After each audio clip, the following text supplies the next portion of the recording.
ఈ రోజు August 15th మన సిటీలో మాత్రమే కాదు ఇండియా మొత్తం ఇండిపెండెన్స్ డే ని సెలబ్రేట్ చేసుకునే విధంగా ఈ రోజు ఎన్నో కార్యక్రమాలను ఆర్గనైజ్ చేశారు. స్వాతంత్ర దినం అంటే ఇండిపెండెన్స్ డే మీ జీవితంలో ఎంత సిగ్నిఫికెంట్ కాల్ చేసి చెప్పండి.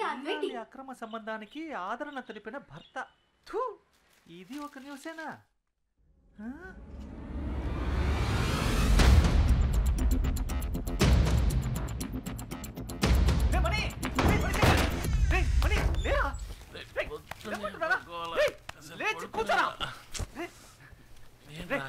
నేను చిన్నప్పటి నుంచి ఫ్రెండే కదా. నువ్వు నా జాన్ జిగిరివే కదా. ఎన్నేళ్ళుగా వాచ్ మెకానిక్ గా ఉంటున్నావు. ఇంతవరకు ఏదైనా హెల్ప్ చేసావా? ఏం చేయలేదు కదా. చూడు మణి, చూడరా.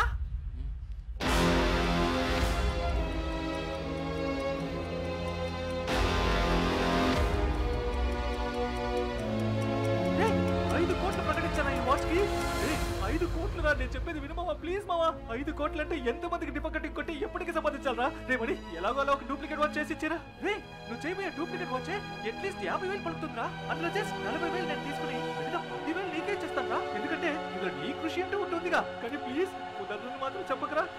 రే మనీ కోసం పుట్టిన మనీ.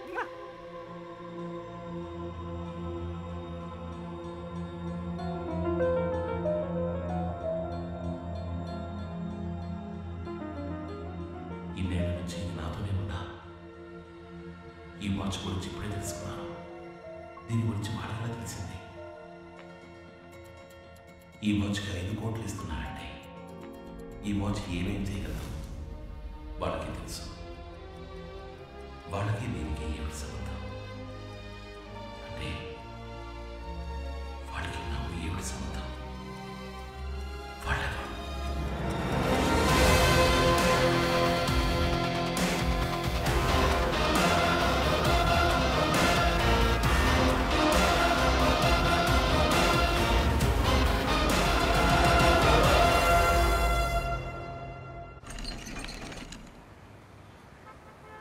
మనీ సలూన్ అంటే నీకు అంత చీప్ అయిపోయిందా? అది ఒక బోధి వృక్షం లాంటిది. అక్కడికి వస్తే ఎవరికైనా జ్ఞానోదయం అయిపోవాల్సిందే. 10 మందికి పేపర్ అలవాటు చేసి లోక జ్ఞానం పెంచుతున్నావు. నీ కొట్టుకు వచ్చేవాడు ఎవడైనా పేపర్ చదువుతాడా? ఆ 5 కోట్లు రాని బంగారంతో కత్తిరే, వెండితో బ్లేడు, దాంతో చేసే శవరంతో అందరికి పిచ్చెక్కిపోవాల్సిందే. అప్పుడు మన ప్రజలారా వీళ్ళప్పటి నుంచి పేపర్ చదవడం మొదలు పెట్టారా? 5 కోట్లు అనగానే అందరూ ఎగేసుకుని మరి డూప్లికేట్ రెడీ చేసుకొచ్చారు. రాజా మనీ నీ చైనా మేడ్ వాచ్ వర్తేనంటావా? ఇస్తారా డబ్బులు? ఈలో నుంచి కాసేపట్లో వచ్చేస్తాను.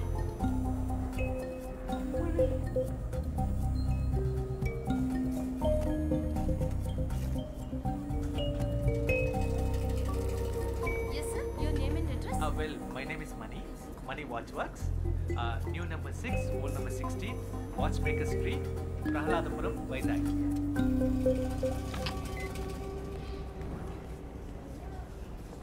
Hey Mani, token number 144. పిలిచే లోపల పిల్లలు కూడా పుట్టేస్తారు. సరే ఇక్కడే కూర్చో, పక్కనే ఉంటాను. రే టోకెన్ నంబర్ పిలవగానే నాకు ఫోన్ చేయి.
దొరికిందిరా. మనం వెతుక్కుంటూ వెళ్ళింది మనల్ని వెతుక్కుంటూ వచ్చింది. మీరు చూసావా? Token number 144. Token number 144. ఇక్కడికి వచ్చినవన్నీ డూప్లికేట్. నేనే చెక్ చేశాను. ఇదే ఒరిజినల్ అని ఎలా చెప్తున్నారు సార్? ఇది కూడా డూప్లికేటే, కానీ దీన్ని చేసిన వాడి దగ్గరే ఒరిజినల్ ఉంది. నువ్వు ఇచ్చిన పేపర్ అడ్వర్టైజ్మెంట్లో వాచ్ ఫ్రంట్ సైడ్ మాత్రమే ఫోటోలో వేశావు. అది చూసి డూప్లికేట్ చేసిన వాళ్ళందరూ వాచ్ ఫ్రంట్ టైల్ మాత్రమే చేశారు. కానీ దీన్ని చూడు.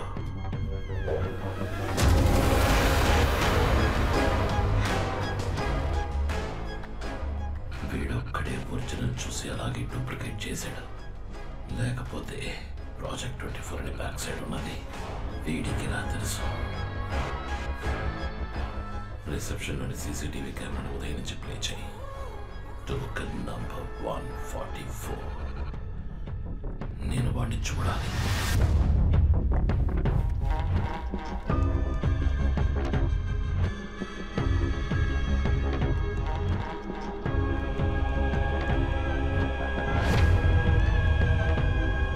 మిత్రా, నాకు లైవ్ ఫీడ్ ప్లే చేయి. వాడు ఇప్పుడు ఏం చేస్తున్నాడో నేను చూడాలి.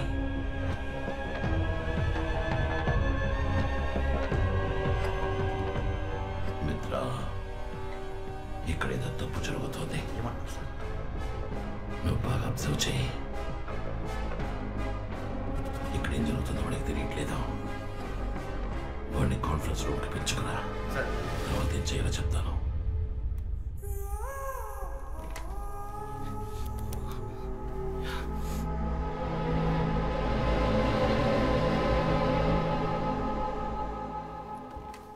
ఎక్స్క్యూజ్ మీ సార్, మీరు చెప్పిన ఆయన ప్లీజ్ కమింగ్ సార్.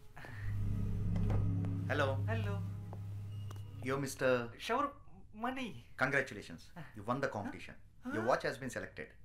5 కోట్లు మీవే. Sir thank you sir. Sir మీ పేరేంటి సార్? మిత్రా. సార్ మీరు మిత్రా కాదు సార్, నాకు దొరికిన అక్షయ్ పాత్ర. You please wait. అయ్యో నేను ఎక్కడికి పోను సార్, ఇక్కడే ఉంటాను. రే మనీ, నేను ఎక్కడికో తీసుకెళ్ళిపోయావరా మై డియర్ మనీ. నాగార్జున్తో 5 సార్లు ఆడినట్టుందా?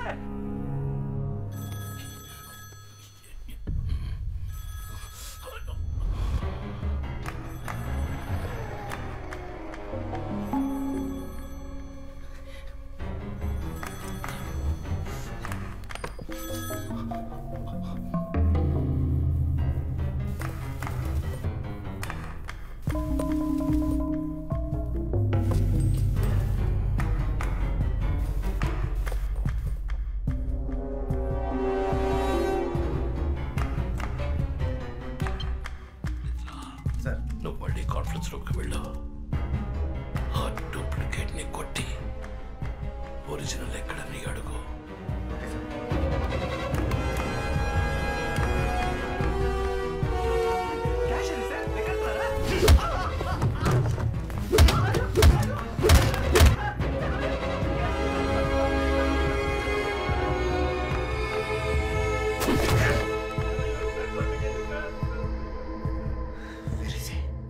కెమెరా దగ్గరికి తీసుకురా.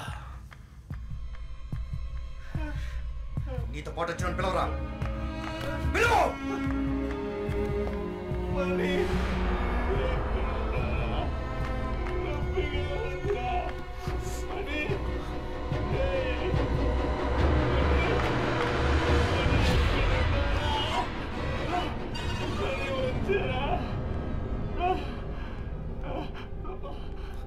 గట్టిగా పిలవరా.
ఎందుకు మెలకు వచ్చిందన్న నాలోని ప్రశ్నకి సమాధానంగా నువ్వు నా ముందుకొచ్చావు.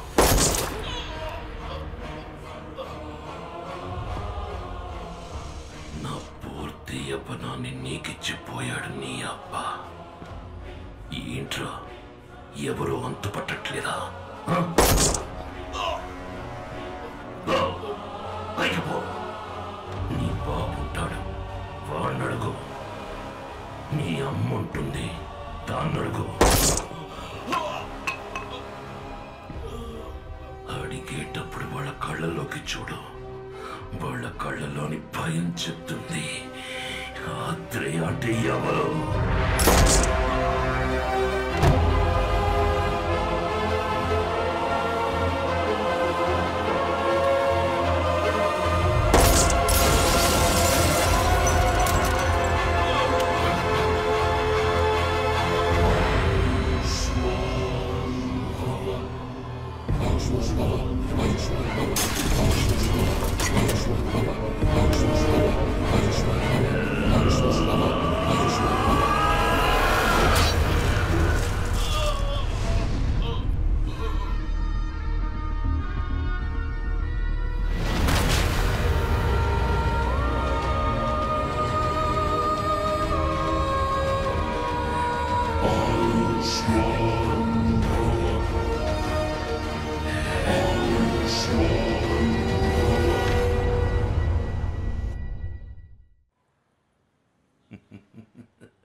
ఆయుష్మాన్ భవ.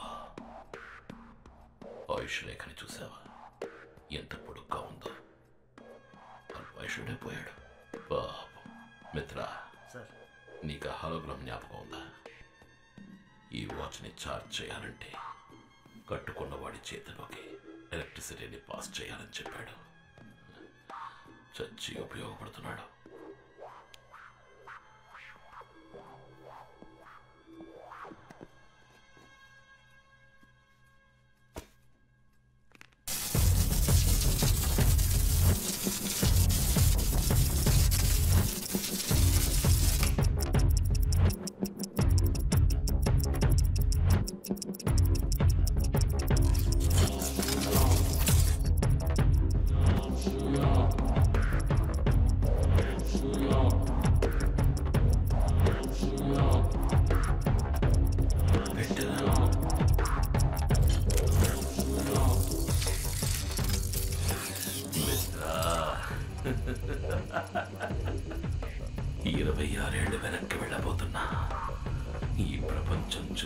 చరిత్ర సాధించిన ఘనత అన్నిటినీ నా కాళ్ళ దగ్గరికి తెచ్చుకోబోతున్నా. వచ్చి ఈ వాచ్ని తాకు. నేను కోల్పోయిన ఇన్నేళ్ల జ్ఞాపకాలతో పాటు నాకు నువ్వు కావాలి. ఇద్దరం కలిసి వెళదాం.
నిజంగా నేను నమ్మలేకపోతున్నాను సార్. ఇప్పటిదాకా నేను మీ పక్కనే ఉన్నా కదా, ఇప్పుడు చూస్తే నేను నా ఇంట్లో ఉన్నాను సార్. సార్ ఆ వాచ్ అద్భుతం సార్.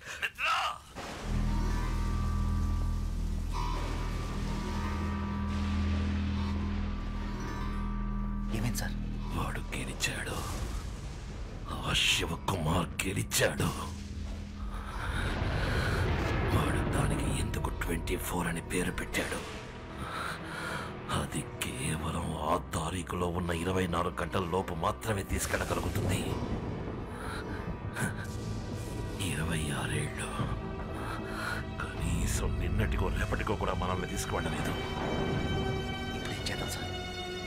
దీన్ని మార్చి సరి చెయ్యడానికి ఒక్కడే ఉన్నాడు.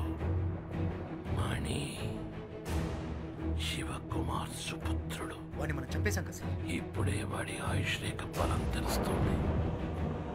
తారీఖు చూడు, టైం చూడు. మనం అదే రోజుకి తిరిగి వచ్చాం. ఆగస్టు 15వ తారీఖు మళ్ళీ మొదలైంది. ఇంకా మనం వాడిని చంపలేదు. ఇంట్లో నిద్రపోతున్నాడు. 2 విషయాలు మన గురించి వాడికి రా తెలిసింది. ఆ పేపర్ యాడ్, అది చూసేవాడు వచ్చాడు, వస్తాడు. వాడు రాకూడదు. ఇంతవరకు వాడికి మన గురించి ఏమీ తెలియదు.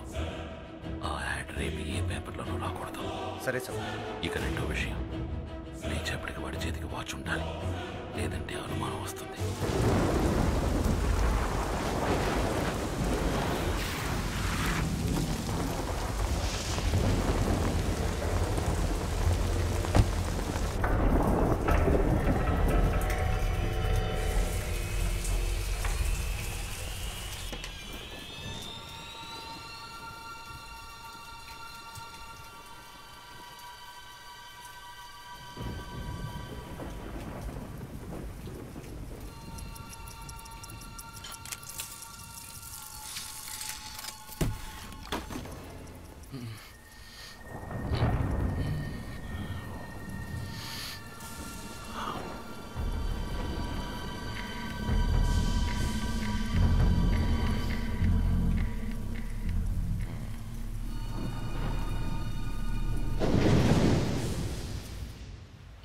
ఆగస్ట్ 15 మన సిటీలో మాత్రమే కాదు, ఇండియా మొత్తం ఇండిపెండెన్స్ డేని సెలబ్రేట్ చేసుకునే విధంగా ఈ రోజు ఎన్నో కార్యక్రమాలను ఆర్గనైజ్ చేశారు. ఇల్లాలి అక్రమ సంబంధానికి ఆదరణ తెలిపిన భర్త. వీళ్ళలో ఎవరిని కొంటే ఎవరు ఫ్రీ? ఎవరైనా మనకు ఓకే.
సార్, మీరు చెప్పినట్టే చేశాను సార్.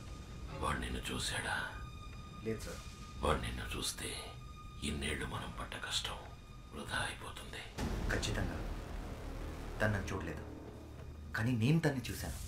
తన చేతికి మీరు తయారు చేసిన వాచ్ నన్ను తీసుకొని చూశాను. అది పనిచేస్తుంది. ఆశ్చర్యం ఏంటంటే తను చూడడానికి అచ్చం మీ పోలికలతోనే ఉన్నాడు సార్.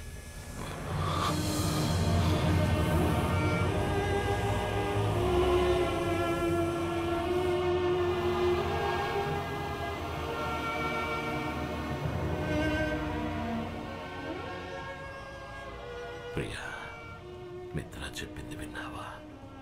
మన బిడ్డ అచ్చం అలాగే ఉన్నట్ట. రూపంలో వాడు నన్ను పోలినా పర్వాలేదు, కానీ వాడి జీవితం నాలా ఉండకూడదు. అందుకే వాడు ఇక్కడే ఉంటున్నాడని తెలిసి కూడా వాడికి దూరంగా ఉంటున్నాను.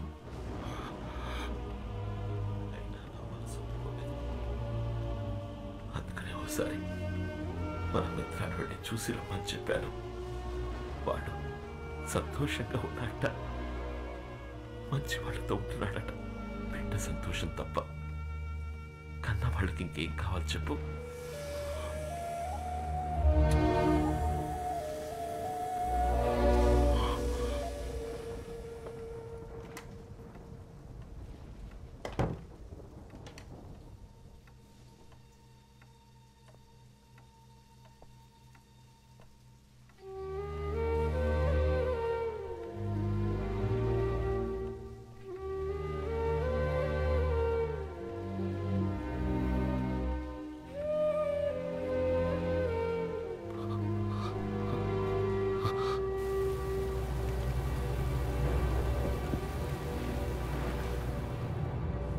అదేనా సార్, వాడు వాచ్ పెట్టుకునే చేతికి కాకుండా మార్చి పెడితే ఖచ్చితంగా నన్ను ఫాలో అవుతూ ఇక్కడికి వస్తాడని అంత కరెక్ట్గా చెప్పారు.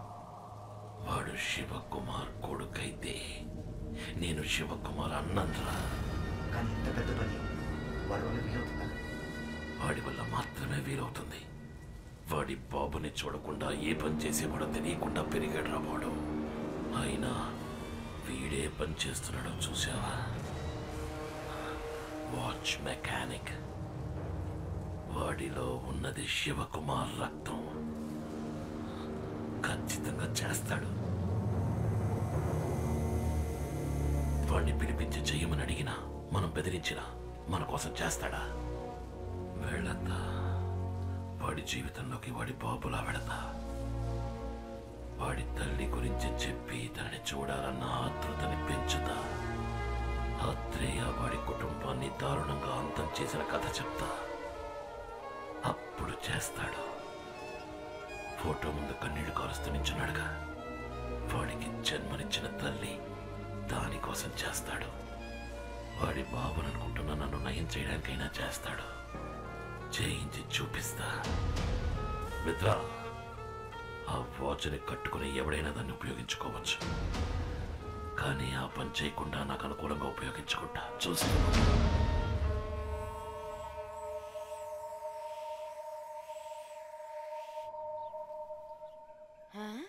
అరెరే, నా బిడ్డకి జ్ఞానోదయం అయినట్టుందే. ఏ రోజు లేంది ఈ రోజు ఉదయాన్నే 6 గంటలకు లేచి కూర్చున్నాడు. దిష్టి చుక్క పెట్టాలి, నా దిష్టే తగిలేలా ఉంది. రే, ఏమైందిరా మణి? ఏమైందిరా? కళ్ళలో నీళ్ళేంట్రా? ఏమైంది?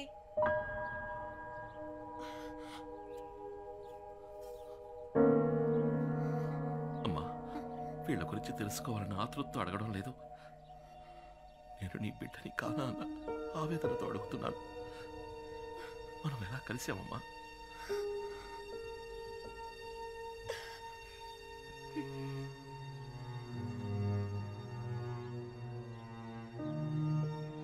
ఈయన మీ నాన్న.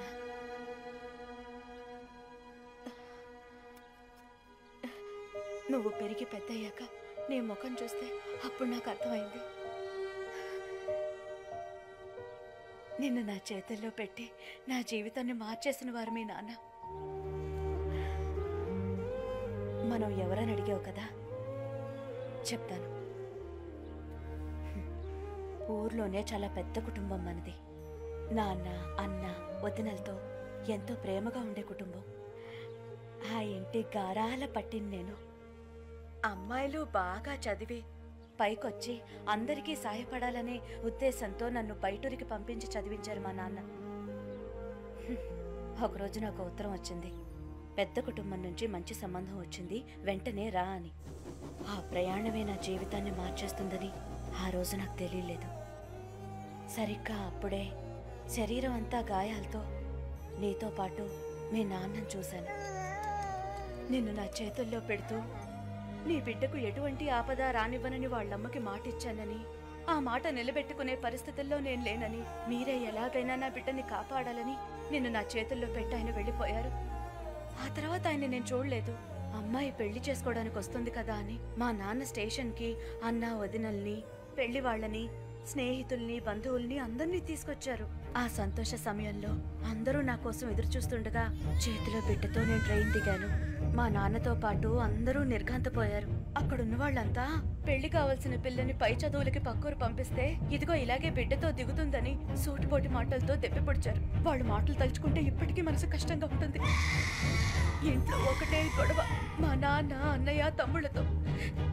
నువ్వు చెప్పింది మేము నమ్ముతాం, ఊళ్ళో వాళ్ళు నమ్ముతారా అని అడిగారు. నిన్ను కట్టుకోబోయేవాడికి బిడ్డున్నాడని తెలిస్తే ఈ పెళ్లి ఒప్పుకుంటాడా అని అడిగారు. మా నాన్నతో అన్నాను, ఏ నాన్న, ఎవరికైనా ఏదైనా మాటిస్తే ఎట్టి పరిస్థితుల్లోనూ ఆ మాట తప్పకూడదని చిన్నప్పటి నుంచి మీరే కదా నాకు నేర్పించారు. ఈ బిడ్డని కాపాడుతానని వాళ్ళ నాన్నకి మాట ఇచ్చాను, ఇప్పుడు ఆ మాట తప్పమంటారా నాన్న అన్నాను. అదే నేను ఆయనతో మాట్లాడిన చివరి మాట. ఆ తర్వాత నేను తీసుకుని రూమ్లోకి వెళ్ళిపోయాను. ఆ రోజు రాత్రంతా నువ్వు పాల కోసం ఏడ్చావు. నీ బాధ చూడలేక నేను ఏడ్చాను. ఆ క్షణాన నిర్ణయించుకున్నాను, తల్లి కాకుండానే నీకు తల్లి పాలిచ్చాను. అప్పుడే నువ్వు నన్ను అమ్మ అని పిలిచాను. ఆ మాటకున్న గొప్పతనాన్ని తెలుసుకున్నాను. ఆ రోజు నుంచి వాళ్ళ కూతురున్న విషయాన్ని మర్చిపోయి నీకు అమ్మగా ఉండాలని నిర్ణయించుకున్నాను. నా బిడ్డ వల్ల ఎవరు ఏ మాట పడకూడదని ఆ ఇల్లు వదిలిపెట్టి వచ్చేసాను. ఆ రోజు నుంచి నాకు ఊరైనా, ఇల్లైనా, లోకమైనా అన్నీ నువ్వేరా. ఇప్పుడు చెప్తున్నాను రా, ఏలాగా నేను నిన్ను 10 నెలలు మోసి కనలేదు, కానీ 26 ఏళ్ళు నా గుండెల్లో పెట్టుకొని చూశాను. నేనేరా నీకు అమ్మని. ఎవరెన్ని చెప్పినా నేనే నీకు అమ్మని. నువ్వు నా కొడుకుని, నేను నీకు అమ్మని, అంతే. ఏడవకురా, ఏడవకు. చూడు, వీళ్ళ దగ్గరికి నువ్వు నన్ను తీసుకెళ్ళు. వాళ్ళతో మాట చెప్పాలి. మీకు మీ బిడ్డని కాపాడుతానని మాట ఇచ్చాను కదా, ఆ మాట నిలబెట్టుకున్నారని చెప్పాలి. నన్ను తీసుకెళ్ళు. అమ్మా నాన్న అంటే ఎవరో తెలియని వయసులోనే నాకు వాళ్ళ దూరం అయ్యుండొచ్చు. అది పెద్ద విషయమేం కాదు. కానీ నాకు ఊహ తెలిసిన నాటి నుంచి నువ్వే నాకు అమ్మా నాన్న అంతా. కానీ నువ్వు 20 ఏళ్ళు కనిపించిన వాళ్ళతో ఉండి పెరిగి నా కోసం అదని దూరం చేసుకుని ఒంటరిదానిగా నన్ను ఇంతవాడిని చేశావు. నీకన్నా ఈ లోకంలో నాకు ఎవరమ్మా ముఖ్యం? నాకంటూ లేని వాళ్ళు లేకుండానే పోనీ, కానీ నీకంటూ ఉన్న వాళ్ళతో నిన్ను తీసుకెళ్ళి కలపాలి. నాకదే ముఖ్యం. మాతాజీ, మొదటి నుంచి నీ యాక్టివిటీస్ ఏం బాగలేవు.